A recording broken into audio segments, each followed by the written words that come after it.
সাহেবের মা আছে এর ভিতর, অভিনয়ের সাথে দৌড়াতে হবে। হ্যাঁ, পুরীরা দৌড় শুরু করেছে,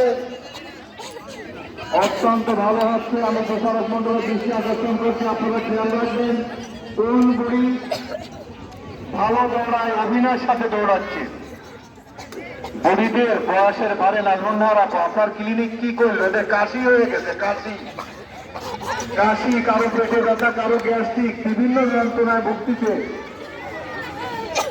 আরে আবু সাহেবের মা গুল মাখতেছে রে, বুড়ি সারা বুড়িরে গুল খাচ্ছে। আবু সাহেবের মা, শহীদ আবু সাহেবের মা, ছেলে হারিয়ে উনি বড় ক্লান্ত, একা হয়ে গেছে। আপনারা সেদিকে দৃষ্টি রাখবেন। আবু সাহেব আমাদের মাঝে নেই, তবুও তার স্মৃতির প্রতি আমরা সবাই ক্লান্ত। আবু সাইদের আব্বু এবং অন্যান্য ফ্যামিলিদের জন্য সত্যজিৎপুর ল্যাব মেডিকেল ডায়াগনস্টিক সেন্টারে তাদের ফ্রি চিকিৎসা দেওয়া হবে, কোনো প্রকারের অ্যামাউন্ট নেওয়া হবে না। এই পথে ঘুরে যাওয়া তোমরা ধন্যবাদ। Nazmul lab medical diagnostic complex.